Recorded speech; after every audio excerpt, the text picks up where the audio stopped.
जय हिंद। नमस्कार दोस्तों, स्वागत है आपका एग्जाम प्रो पर, जहां पढ़ाई होगी मज़ेदार और नॉलेज होगी इजी। आज से हम शुरू कर रहे हैं एक नया सफ़र। तो शुरू करते हैं एक मोटिवेशनल कोट से। Don't wait for the perfect moment and take the moment and make it perfect. ये कोट हमें बताता है कि राइट टाइम का वेट करते करते हम बहुत सारी चीज़ें डिले कर देते हैं और हमेशा परफेक्ट टाइम के चक्कर में हमेशा हेजिटेशन में रहते हैं। बट असल में सच है कि ज़िंदगी में परफेक्ट टाइम और ये फ्लॉलेस जो कंडीशंस हैं बिना किसी समस्या के, ये बहुत ही कम यानी कि न के बराबर देती है। जैसे मुझे देख लो, अब मैंने सोचा था कि ऑनलाइन टीचिंग शुरू करने से पहले मैं लैपटॉप लूँगा, अपना पूरा सेटअप रेडी करूँगा। सेटअप रेडी करने के बाद क्लासेस रिकॉर्ड करनी शुरू करूँगा, उसके बाद में अपलोड करूँगा। पर ऐसा कभी परफेक्ट टाइम आया ही नहीं। इसलिए मैंने ठान लिया कि अब और इंतज़ार नहीं, और मैंने अपनी जर्नी मोबाइल से ही शुरू कर दी है। और देखिए, आज मेरी पहली क्लास आपके सामने है, क्योंकि हमें मानना पड़ेगा कि लाइफ में जो अपॉर्चुनिटीज़ हैं वो यूजुअली इम्परफेक्ट होती हैं, अनसर्टेन होती हैं। इसलिए परफेक्ट टाइम का इंतज़ार करने के बजाय हमें काम को शुरू कर देना चाहिए। भले ही छोटा सा कदम लो, पर कदम ज़रूर लो, जिससे कि हम हर बार सिचुएशन से लर्निंग एंड आउटपुट निकाल पाएँ और मंजिल से कुछ कदम की दूरी कम कर लेंगे हम। छोटे छोटे स्टेप से ही एक लैडर बनेगी, लैडर और हमें अपनी मंजिल तक पहुंचाएगी। इसलिए उस काम को शुरू ज़रूर करो, छोटे छोटे कदम लो पर शुरू ज़रूर कर दो उसको। सक्सेस और संतुष्टि परफेक्ट सर्कमस्टांसेस का इंतज़ार से नहीं आती है, ये आती है हमारे अडेप्ट करने और लर्न करने की क्षमता से। हम जितना कंडीशंस को अडेप्ट करेंगे, जितना अभी एक बार फेलियर मिलेगा उससे सीखेंगे, इसी से ही हमें परफेक्ट टाइम मिलेगा। हम ऐसे सोचेंगे कि एकदम से एक दिन सो के उठेंगे और परफेक्ट टाइम आ जाएगा, ऐसा कभी भी नहीं हो पाएगा। हमारे जो मोमेंट है वो हर सारे मोमेंट स्पेशल है। आज हम थोड़े वीक हैं, कल थोड़े स्ट्रॉन्ग होंगे, तो ऐसा नहीं होगा कि आज हम जीरो हैं और कल एकदम सो के उठेंगे और एकदम पहलवान बन जाएंगे। नो, ऐसा नहीं होता। So every moment has potential. It become perfect when we pour effort, courage and purpose into it. हर मोमेंट स्पेशल होता है, बस वो हमारा नज़रिया होता है कि हम उसके अंदर थोड़ा सा साहस, थोड़ा सा करेज, थोड़ी सी कोशिश उसके अंदर डाल देंगे तो वो परफेक्ट मोमेंट बन जाएगा। मतलब समय परफेक्ट नहीं होता है, समय बनाना पड़ता है perfect. In short, don't wait, start, act and create. Don't wait, इंतज़ार मत करो, just start, act and create. उठो, शुरू करो काम को। अगर बिना शुरू किए रुक गए तो फिर कुछ भी नहीं हो पाएगा। अभी उदाहरण लेते हैं हमारे श्री धीरू भाई अंबानी जी, जो रिलायंस इंडस्ट्रीज़ के फाउंडर हैं। अभी रिलायंस को तो हर कोई जानता है, अंबानी को भी हर कोई जानता है। तो ये बड़े अंबानी जी थे, इन्होंने थोड़ी परफेक्ट टाइम का वेट किया था, परफेक्ट बैकग्राउंड का वेट किया था, रिसोर्सेज भी नहीं थे, तो इन्होंने इसका इंतज़ार नहीं किया।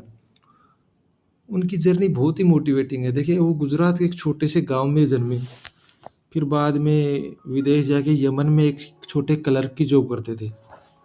तो इंडिया आए तो वापस थोड़ा सा पैसा था, क्योंकि एक क्लर्क की नौकरी में कितना ही आदमी कमा लेगा। पर उन्होंने ये धन को इकट्ठा करने की कोशिश में या फिर बड़े बड़े लोगों से कनेक्शन बनाने के चक्कर में नहीं पड़े हो। उन्होंने एक काम किया, अपने छोटा सा यान का छोटा सा धंधा शुरू किया, और वो छोटा सा धंधा आज देखो एक धीरे धीरे धीरे धीरे एक रिलायंस एम्पायर बन गया। और अंबानी जी को आज कौन नहीं जानता। तो क्या किया उन्होंने, कि जो उनको अपॉर्चुनिटीज़ मिली उनको सीज़ किया, उनको पूरा 100% यूटिलाइज किया अच्छे से। जो आपके पास था, जो उनके पास था, उसका उन्होंने बेस्ट यूज़ किया जो वो कर सकते थे। उन्होंने ऐसा करके एक छोटा सा धंधा इंडिया का सबसे बड़ा इंडस्ट्री बना दिया। इससे ये सीखने को मिलता है कि उन्होंने आइडियल कंडीशन का इंतज़ार नहीं किया, कि मैं सब कुछ परफेक्ट हो जाएगा, मेरे पास जब पैसे आ जाएँगे, जब मैं एकदम एकदम से पूरा बड़ा इंडस्ट्री खोल दूँगा, कि धीरे-धीरे मैं ये करता हूँ, नहीं। उन्होंने थोड़ा-थोड़ा करके शुरू किया और उसके बाद में उस चीज़ को बड़ा किया। ये कहानी बताती है कि एक्शन, डिटर्मिनेशन और vision matters more than waiting for perfection. यह सब आप पर भी अप्लाई होता है। जैसे आप एग्ज़ाम्स की तैयारी कर रहे हैं, तो किसी परफेक्ट डे का वेट मत करो कि आने वाले नेक्स्ट मंडे से मैं पढ़ाई शुरू कर दूँगा, या फिर अभी मैं पढ़ाई नहीं कर रहा हूँ, मैं 3 दिन बाद से पूरा 8 घंटे पढ़ाई शुरू कर दूँगा, या फिर 10 घंटे पढ़ाई शुरू कर दूँगा, 6 घंटे पढ़ाई शुरू कर दूँगा। नहीं, आज आप अच्छी बात है, आपने ठान लिया है कि आप मंडे से पढ़ाई शुरू करोगे, पर आज आप ज़ीरो हो, मंडे को सीधा 6 घंटे आप नहीं कर सकते। इसलिए आप आज से ही शुरू करो। आज आप 1 घंटा पढ़ो, कल उसको 1.5 घंटा करो, 2 घंटा करो। मंडे आते-आते आप, जिससे कि आप यूज़्ड टू हो जाओगे इस चीज़ को, और वो धीरे-धीरे, धीरे-धीरे आपकी हैबिट बन जाएगी, आपको पढ़ना अच्छा भी लगेगा इस चक्कर। अगर आप परफेक्ट टाइम का वेट करोगे कि मैं तो एग्ज़ाम पास में आ जाएँगे, उसके बाद सडनली 14-14 घंटे पढ़ूँगा और मैं एग्ज़ाम क्रैक कर लूँगा। ये ऐसा करना बहुत ही मुश्किल है, ठीक है? इसलिए आज आपके पास है, आप उसी से शुरू करो, देखना आप धीरे-धीरे कितना आगे बढ़ोगे। तो बच्चों बताइए, एक 2 तरह के स्कूल हैं मान लो। एक स्कूल है जहाँ पे प्रिंसिपल सब कुछ डिसाइड करता है कि बच्चे क्या पहनेंगे, क्या खाएँगे, कितना देर का ब्रेक होगा, कौन-कौन से टीचर पढ़ाएँगे, ये सिर्फ़ टीचर ही डिसाइड कर रहा है। कौन बोलेगा, कौन क्लास लीडर बनेगा, ये सब सब कुछ प्रिंसिपल ही डिसाइड कर रहे हैं, आपसे कुछ पूछा नहीं जाता। और एक वहीं दूसरा स्कूल है जहाँ पे आप वोट करके अपना क्लास मॉनिटर भी चुन सकते हो। आपको कौन से टीचर से पढ़ना है, उसके बीच में आपको चॉइस मिलती है कि आप किनसे पढ़ना चाहते हो, आपकी बॉन्डिंग किन कौन से टीचर के साथ अच्छी है। वहाँ पे आपकी राय पूछी जाती है, ओपिनियन पूछा जाता है आपसे। तो बताओ, आप कौन से स्कूल में पढ़ना पसंद करोगे, कौन सा स्कूल अच्छा लगेगा? नो डाउट दूसरे वाले में सभी बच्चे जाना पसंद करेंगे। बस सीधे साफ शब्दों में यही है डेमोक्रेसी। क्या है डेमोक्रेसी? क्यों इसे जनता की ताकत कहा जाता है? हमारी लाइफ में इतना इम्पोर्टेंट क्यों है? ये आज इस चैप्टर में हम जानेंगे। तो देखते हैं इस चैप्टर के ऑब्जेक्टिव क्या रहेंगे। बेसिकली ऑब्जेक्टिव वो है जो ये चैप्टर हम ख़त्म करने के बाद हमें ये चीज़ें हम जान चुके हैं, ये चीज़ हम एक्सप्लेन कर पाएंगे। ये पढ़ने के बाद हम इस जान पाएंगे कि ये क्या चीज़ है, हम कंपेयर कर पाएंगे कि डेमोक्रेसी क्या चीज़ है और कितनी इम्पोर्टेंट है।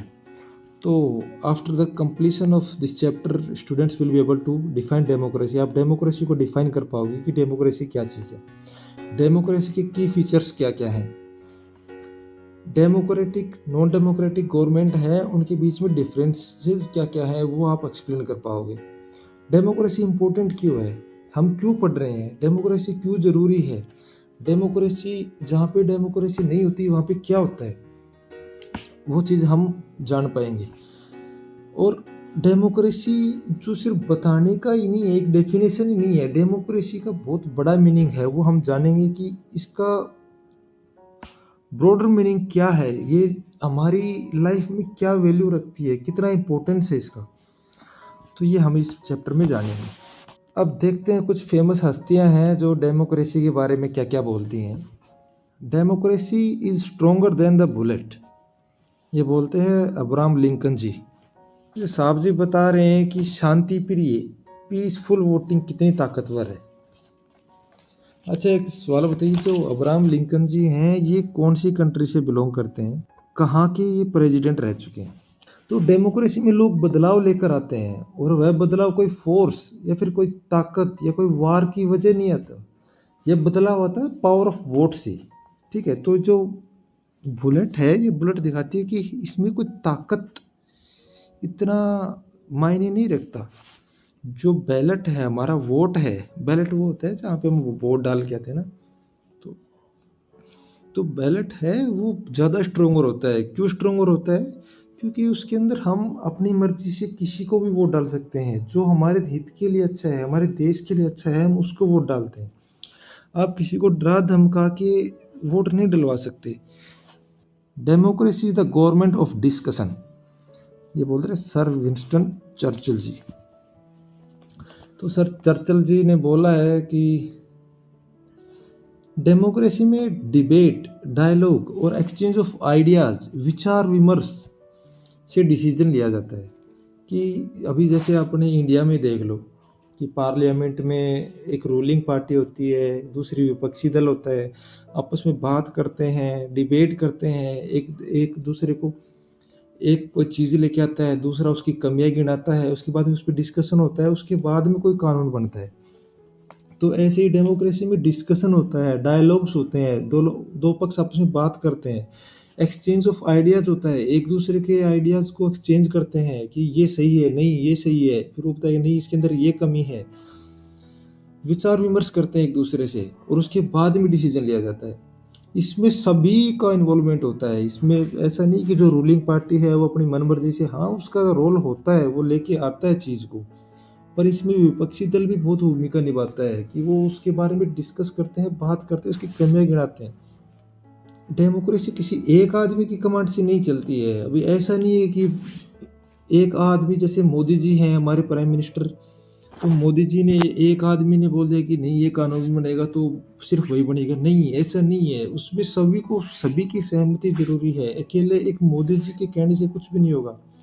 उसको किसी बिल को पास करने के लिए जितने एमपीज हैं उनका भी बहुमत चाहिए होता है उनसे, इसलिए हर चीज़ सभी से डिस्कस होने के बाद ही बाहर निकलती है।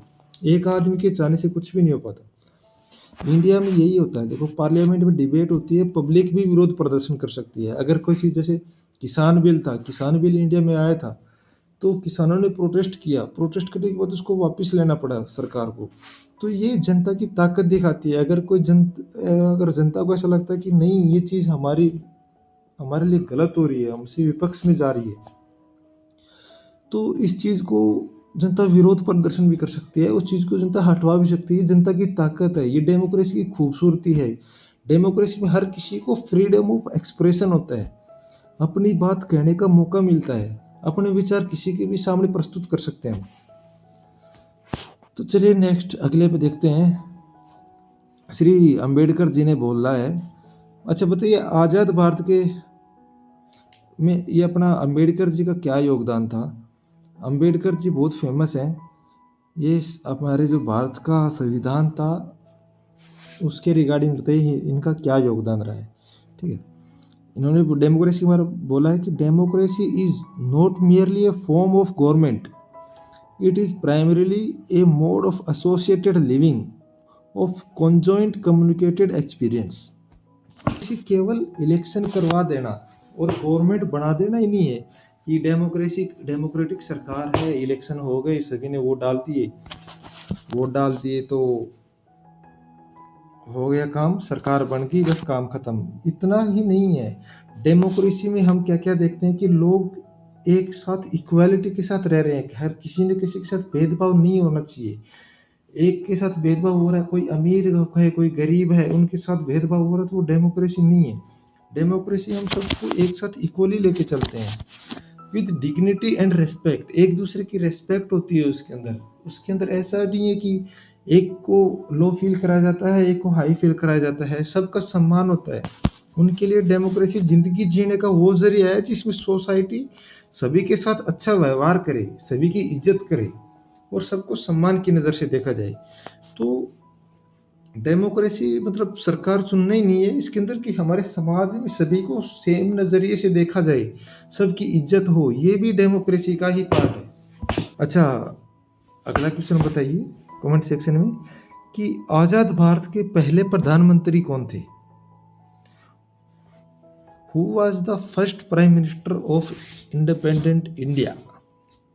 तो श्री जवाहरलाल नेहरू जी ने बोला है कि democracy is good, I say this because other systems are worse. कि डेमोक्रेसी अच्छा है और मैं ये बोल पा रहा हूँ क्यों, क्योंकि डेमोक्रेसी के अलावा जितने और सिस्टम हैं वो बहुत बुरे हैं। तो बोल रहे कि डेमोक्रेसी ज़रूरी नहीं कि परफेक्ट हो, कि डेमोक्रेसी इंडिया में डेमोक्रेसी है तो मतलब इसका ये हो गया कि डेमोक्रेसी सबसे बेस्ट है, डेमोक्रेसी से अच्छा कुछ भी नहीं है। नहीं, ऐसा नहीं है कि डेमोक्रेसी एकदम परफेक्ट है, इसमें कोई भी कमी नहीं है। पर दुनिया में बाकी जो व्यवस्थाएं हैं, बाकी गवर्नमेंट हैं, जैसे डिक्टेटरशिप हो गया, तानाशाही, एक ही आदमी अपनी मनमर्जी चलाएगा, मोनार्की, राजतंत्र हो गया जहाँ पे राजतंत्र चलता है, अगर उनसे कंपेयर करें तो ये इससे बहुत अच्छा है। ऐसा क्यों? क्योंकि डेमोक्रेसी जनता को फ्रीडम देता है, इक्वालिटी देता है और पावर देती है, जिससे अपना वो खुद का लीडर चुनते हैं। मोदी जी हम सब के चुने हुए हैं, ठीक है। अगर हम मोदी जी को वोट न करके किसी दूसरे लीडर को वोट देंगे तो वो हमारे नेता होंगे। हमें किसी ने बांधा नहीं है कि हमें सिर्फ उन्हीं को ही वोट देना है, ये हमारी चॉइस होती है कि हम किसको वोट देना चाहते हैं। इंडिया में हर 5 साल में हम वोट करते हैं और हमारे पास ताकत होती है कि हमें मोदी जी को चुनना है या फिर राहुल जी को चुनना है। हमारे पास और भी चॉइसेस होती हैं, पर मेनली जैसे अब हम देखते हैं कि बीजेपी और कांग्रेस पार्टी है, तो उसमें हम प्रतिनिधि अपना खुद चुनते हैं। तो हमें इतना देर हो गया डेमोक्रेसी डेमोक्रेसी करते करते, तो क्या मतलब है डेमोक्रेसी का? इतनी सारी हमने बड़े बड़े लोगों की डेफिनेशंस देख ली कि डेमोक्रेसी के बारे में क्या क्या बोलते हैं। डेमोक्रेसी का फंडामेंटल मीनिंग क्या है, डेमोक्रेसी का मूल क्या है, वो अब हम देखते हैं। तो ये डेमोक्रेसी वर्ड है, ये एक ग्रीक भाषा की डेमोक्रेशिया वर्ड से लिया गया है, ठीक है, जिसमें डेमो का मतलब होता है पीपल और क्रेशिया का मतलब होता है रूल, यानी जनता का शासन। That word democracy comes from a Greek word that is demokratia. डेमोक्रेशिया के अंदर क्या, डेमो जो वर्ड है इसका मतलब होता है पीपल, और जो क्रेशिया मतलब है, क्रेशिया इसका मतलब होता है रूल। तभी इसको देख के आपको पता लग गया होगा कि डेमोक्रेसी मतलब पीपल रूल, लोगों का रूल, लोगों का जो शासन है, जिसके अंदर लोग अपना सब कुछ, अपना नेता चुनते हैं, लोग ही एक तरह से इसका मुख्य किरदार निभाते हैं। तो वो सरकार होती है वो डेमोक्रेसी। तो लोगों का शासन या फिर जनता का शासन, अच्छा बताओ कैसे? और ये जनता, अब देखो अभी आप कहोगे कि हमारे देश में तो जनता तो शासन नहीं कर रही, तो जनता कैसे शासन करती है? तो डेमोक्रेसी है वो एक ऐसी सरकार होती है जिसमें लोग अपना नेता खुद चुनते हैं, और पावर किसी एक राजा, कोई किंग है या फिर कोई राजा, या फिर मिलिट्री हो गया, मिलिट्री के पास नहीं रहता कोई पावर। लोगों का जो चुना हुआ जो लीडर प्रतिनिधि है वो लोगों के लिए काम करता है इसमें, वो भी कानून के दायरे में रह के। इसका मतलब नहीं कि अगर लोगों ने एक लीडर चुन लिया तो अपनी मनमर्जी करेगा, उसके भी दायरे हैं, वो अपनी मनमर्जी नहीं चला सकता। वो एक कानून के दायरे के अंदर रह के लोगों के लिए काम करता है, बस वो उनका प्रतिनिधि है तो वो उनको रिप्रेजेंट करता है। ग्रीक और डेमोस, डेमोस का मतलब है पीपल और क्रेशिया मतलब है रूल, ठीक है। So basically democracy is rule by people, लोगों का रूल। सो डेमोक्रेसी क्या है? Democracy is a form of government in which the rulers are elected by the people. क्या मतलब हुआ इसका? कि डेमोक्रेसी एक सरकार का तरीका है जिसके अंदर जो रूलर्स होते हैं, जो लीडर्स होते हैं, वो लोगों के द्वारा चुने जाते हैं। अगर अभी इस स्टेटमेंट को हम ब्रेक डाउन करते हैं तो इसमें कीवर्ड्स निकल के आते हैं, जैसे गवर्नमेंट हो गया। गवर्नमेंट, गवर्नमेंट क्या चीज़ होती है? गवर्नमेंट वो सिस्टम या फिर प्रोसेस होता है जो कंट्री या फिर कोई देश है उसको चलाता है, ठीक है। गवर्नमेंट की कैसे काम होगा, कुछ क्या होगा, वो गवर्नमेंट डिसाइड करती है। तो ये एक प्रोसेस है, एक सिस्टम है ये, कि देश में कैसे काम होगा, ठीक है। रूलर, रूलर क्या है? रूलर है यहाँ रूल का मतलब कोई ऐसे राजा नहीं है, कोई राजा नहीं है, या फिर कोई डिक्टेटर, तानाशाह ये भी नहीं है। यहाँ पे रूलर का मतलब है जो हम वोट करके जो अपना लीडर चुनते हैं, वो ये लीडर है रूलर। ठीक है, जैसे आज के दिन हमारे इंडिया में कौन है रूलर? मोदी जी हैं। ठीक है, इलेक्टेड, इसके अंदर एक टर्म है इलेक्टेड। इसमें क्या होता है कि जो इनका इलेक्शन होता है, जैसे मोदी जी का इलेक्शन हुआ अभी, वो वोटिंग के द्वारा होता है, जनता वोट करती है। ऐसे नहीं है कि अपनी मनमर्जी से कोई, आपने वो डायलॉग सुना है ना, ये 12th नहीं सॉरी, सुपर 30 मूवी है ना, उस मूवी से कि अब राजा का बेटा राजा नहीं बनेगा। तो ऐसा है कि अभी राजा का बेटा राजा नहीं बनेगा, अब कोई भी कॉमन आदमी अब इलेक्शन में खड़ा हो सकता है। वो वोट लेके अगर वो कैपेबल है तो वो राजा बन सकता है। तो ये वोटिंग से इलेक्शन होता है। पीपल कौन है? पीपल होता है देश के वो नागरिक जो एक देश के अंदर रहते हैं, और इसमें वोटिंग हमारे, जैसे हमारे देश में 18+ एज है, उसके बाद हम वोट कर सकते हैं। तो पीपल है किसी देश के नागरिक। चलिए आगे बढ़ते हैं। Keys breakdown.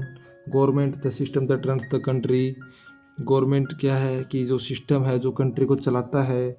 Rulers elected leaders, जो हम लीडर सिलेक्ट करते हैं, जैसे प्रेसिडेंट हैं, प्राइम मिनिस्टर हैं। इलेक्टेड इलेक्शन कैसे होता है? इनका वोटिंग के थ्रू होता है। पीपल क्या है? सिटीजन्स हैं। Adults with voting rights, adults हैं, उनके पास वोटिंग राइट्स होते हैं। बाकी पीपल को होते हैं जो देश के नागरिक होते हैं। People have the right to vote and choose their leaders. लोगों के पास अधिकार होता है वोट करने का और अपना लीडर चुनने का। उनमें कोई ऐसे नहीं होता है कि एक राजा है उसका बेटा फिर से लीडर बनेगा, उनका राजा बनेगा, उसका बेटा फिर से राजा बनेगा। नहीं, ऐसा नहीं होता। Power lies with the citizens through free and fair elections. जो असली ताकत होती है वो सिटीजन्स के अंदर होती है। कैसे? कि इलेक्शंस होते हैं फेयर इलेक्शंस के थ्रू। इसमें ऐसा नहीं होता है कि धोखाधड़ी हो या फिर कुछ और होता है, या फिर एक आदमी का वोट तो 10 वोट के बराबर है, किसी का वोट काउंट ही नहीं होता। ऐसा नहीं होता, एकदम फ्री एंड फेयर इलेक्शंस होते हैं और असली ताकत जनता के हाथ में होती है। तो आइए देखते हैं डेमोक्रेसी को फ्लो चार्ट के। तो क्या होती है गवर्नमेंट? गवर्नमेंट कहते हैं जो सिस्टम, जो एक देश को चलाने के लिए हम एक सिस्टम का यूज़ करते हैं कि हम कैसे चलाएंगे, तो वो होती है गवर्नमेंट। गवर्नमेंट कौन चलाता है? Government run by rulers. जो रूलर्स हमारे जो प्रतिनिधि हैं वो गवर्नमेंट को चलाते हैं, और जो रूलर्स हैं ये लोगों के द्वारा इलेक्टेड होते हैं। जो आम जनता है वो अपने रूलर्स वोटिंग के जरिए रूलर्स को अपना इलेक्ट करती है। उसके बाद में वो गवर्नमेंट फॉर्म करते हैं। कैसे होते हैं? Through free and fair elections. Free and fair elections के थ्रू, बेस्ड ऑन इक्वालिटी। सभी को बराबरी का अधिकार होता है वोटिंग में। इसमें किसी के पास ऐसा नहीं होता कि एक गरीब आदमी है तो उनके 10 वोट का 1 वोट होगा, एक अमीर आदमी 1 वोट देगा तो उसका 10 वोट काउंट होगा। नहीं, अमीर आदमी है तो भी 1 वोट है उसका, गरीब आदमी है तो भी 1 वोट है, महिला है उसका भी 1 वोट है, और आदमी है तो उसका भी 1 वोट है। तो सभी का एक ही वोट काउंट होगा, सभी को इक्वालिटी से ट्रीट किया जाता है। ये होती है डेमोक्रेसी। तो ये हमारी प्यारी एनसीईआरटी में कुछ प्यारे प्यारे कार्टून्स दिए हुए हैं जिनको हम डिस्कशन करते चलेंगे साथ साथ में। इनको डिस्कशन करने से क्या है कि बहुत सारी चीज़ें हमें सीखने को मिलेंगी, वो भी मज़े के साथ में। अभी इसमें कार्टून दिखाया गया है। अभी कार्टून के अंदर क्या है? एक डेमोक्रेसी है, डेमोक्रेसी वर्ड है इसमें। एम, एक तो एम वर्ड बड़ा है। एक बार देखते हैं इसके अंदर क्या क्या दिखाया गया। एम लेटर को बड़ा करके दिखाया गया है। डेमोक्रेसी का एक जो पिलर है ये टिल्टेड है, इसको सपोर्ट कर रहे कुछ सोल्जर्स हैं, ये सोल्जर्स इसको सपोर्ट कर रहे हैं। तो ये क्या दिखाना चाह रहा है कि ये मिलिट्री है वो किसी डेमोक्रेसी को सपोर्ट कर रही है, कि ये डेमोक्रेसी जो ये पिलर, डेमोक्रेसी का जो पिलर है ये अनस्टेबल है, और इसको ये मिलिट्री को नोट कर रहा है कि मिलिट्री इसको सपोर्ट देके खड़ा कर रही है। कार्टून है ये जो इराक की डेमोक्रेटिक कंडीशंस को शो करता है कि इराक में डेमोक्रेसी स्टेबल नहीं था, क्योंकि इराक में बहुत सालों से तानाशाही शासन चल रहा था। बहुत दशकों के तानाशाही शासन के बाद में इराक को डेमोक्रेसी मिली। डेमोक्रेसी भी कैसी मिली? उनके तानाशाह को अमेरिका ने मार गिराया। मारने के बाद में सडनली उनको बोला गया कि ठीक है, ईरान अभी एक डेमोक्रेटिक कंट्री है, सभी लोग अपना नेता चुन पाएंगे, सभी को अपना नेता चुनना है। अभी एक बात सपोज करो, अगर कोई भी चीज़, अगर आज हम आप मान लो कि आपके कोई क्लास टीचर हैं, क्लास टीचर आप सडनली चेंज कर देंगे, तो जो नए आएंगे आप उनके साथ जेलअप होने के लिए, उनके साथ कम्युनिकेट करने के लिए भी आपको बहुत टाइम लग जाएगा। ऐसे नहीं कि आप आज आए कल आपको अडेप्ट कर लोगे, नहीं, ऐसा नहीं हो पाएगा। इराक को क्या हुआ कि जैसे ही तानाशाही कि इतने सालों के तानाशाही की उनको आदत पड़ी हुई थी। हाँ, मानता हूँ कि हम मानते हैं कि परेशानी है तानाशाही में, पर एकदम से इस चीज़ को थोप दी गई थी वो एकदम से, जिसकी वजह से डेमोक्रेसी की स्टेबल नहीं हो पाई थी सरकार। अच्छा बताइए कि इराक की, कमेंट सेक्शन में बताइए, इराक की राजधानी क्या है? What is the capital of Iraq?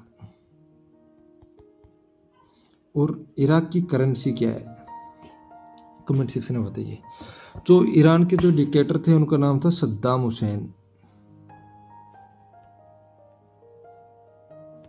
ठीक है। तो the tilted pillar show that democracy in Iraq was unstable, weak and not well rooted. मतलब जो डेमोक्रेसी थी वो बहुत ही अनस्टेबल थी, कमज़ोर थी, उसकी जड़ें थी ही नहीं, क्योंकि डिक्टेटर को मार गिराया, उसके बाद में सडनली उनको बोला गया कि you are now a democratic country. तो सद्दाम हुसैन इराक में तानाशाही शासन चलाता था, जो कि यूएस मिलिट्री ने मार गिराया था, जिससे तानाशाही शासन तो ख़त्म हो गया उनका, और इराक में अचानक डेमोक्रेसी है वो स्टेब्लिश हो गई। इस वजह से वीक थी, रूट्स भी इसके कमज़ोर थे, इतनी मजबूत नहीं थी जितनी होनी चाहिए थी। जो सोल्जर्स हैं ये पिलर को सपोर्ट कर रहे हैं, वो भी इराकी नहीं है, वो यूएस मिलिट्री या फिर एसोसिएटेड जो उसके नेशंस के हैं, वो सोल्जर्स इसको सपोर्ट कर रहे हैं। जो बताते हैं कि इराक में डेमोक्रेसी उसके लोगों के द्वारा नहीं लाई गई थी, वो ज़बरदस्ती बाहर से इम्पोज की गई थी, इन पे थोपी गई थी, और अगर इसे बाहर से सपोर्ट नहीं मिलता तो ये गिर जाती, ये डेमोक्रेसी नहीं रहती। अगर ये सोल्जर्स इसको सपोर्ट नहीं करते तो ये डेमोक्रेसी सरकार नहीं बन पाती, क्योंकि इराक इस चीज़ के लिए प्रिपेयर नहीं था। After decades of dictatorship under Saddam Hussain, democracy was introduced. Decades की डिक्टेटरशिप थी, उसके बाद में डेमोक्रेसी को सडनली इन पे इंट्रोड्यूस किया गया इराक पे। The soldiers are not Iraqis, ये इराक के सोल्जर्स नहीं हैं, they are foreign military personnels, specially US led coalition forces. ये दिखाता है कि Iraq, democracy in Iraq was not build by the people of Iraq, इनके लोगों द्वारा नहीं की गई थी, बट रेदर इम्पोज और इंस्टॉल फ्रॉम आउटसाइड, बाहर से लाई गई थी। It might fall without external support, अगर इसको बाहर से सपोर्ट नहीं मिलता तो ये पिलर, डेमोक्रेसी का जिनका पिलर है, ये गिर जाता। तो इसमें फाइनल मैसेज क्या देते हैं जो कार्टूनिस्ट हैं, कि डेमोक्रेसी किसी पे ज़बरदस्ती थोपी नहीं जा सकती, यह उस देश के लोगों द्वारा स्थापित की जानी चाहिए। The message is, the cartoonist reminds us that democracy cannot be imported or forced। जो डेमोक्रेसी है किसी से उधार नहीं ली जा सकती या फिर किसी पे थोपी नहीं जा सकती। It has to be built by the people, for the people, from within the society. यह उनके लोगों के द्वारा और लोगों के लिए, जो उनकी जो सोसाइटी है उनके लोकल लोगों के द्वारा ये डेमोक्रेसी उधर से आनी चाहिए। अगर वो बाहर से किसी से आ रही है, ज़बरदस्ती आ रही है, तो वो डेमोक्रेसी नहीं है।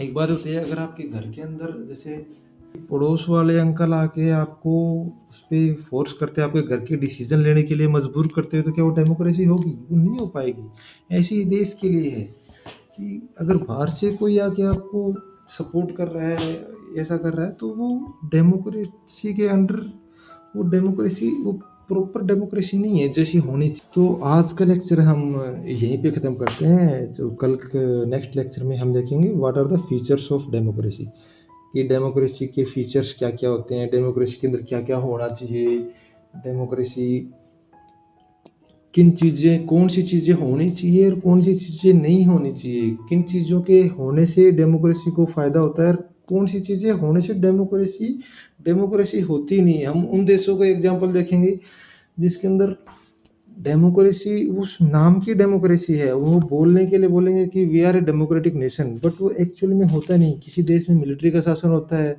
तो किसी देश में लोगों को इक्वालिटी नहीं होती, किसी देश में जो अमीर तबका होता है उसको ज़्यादा वोट्स मिलते हैं, उनके वोटिंग राइट्स ज़्यादा होते हैं। या फिर कोई देश में क्या होता है कि डेमोक्रेसी नाम के तो इलेक्शन होते हैं, इलेक्शन नाम के होते हैं, पर वो फेयर नहीं होते, उसमें सिर्फ एक ही पार्टी को वोट दे पाते हैं। कई देश ऐसे होते हैं कि उसके अंदर विपक्ष को इलेक्शन में खड़ा होने का मौका ही नहीं मिलता, अगर मौका मिलता है तो उनको मार दिया जाता है। या फिर कई देशों में ऐसा होता है कि उनकी मीडिया चैनल को खरीद लिया जाता है, या फिर मीडिया वाले जो सच है वो बता ही नहीं पाते। तो ये हम देखते हैं कल के लेक्चर में। आज के लेक्चर में हमने देखा, इसका क्विक समरी कर लेते हैं हम, कि डेमोक्रेसी क्या है। डेमोक्रेसी नथिंग बट, ये अपने ग्रीक वर्ड डेमोक्रेशिया से बना है। डेमोस का मतलब है पीपल यानी कि लोग या फिर जनता, और क्रेशिया मतलब है रूल यानी कि शासन।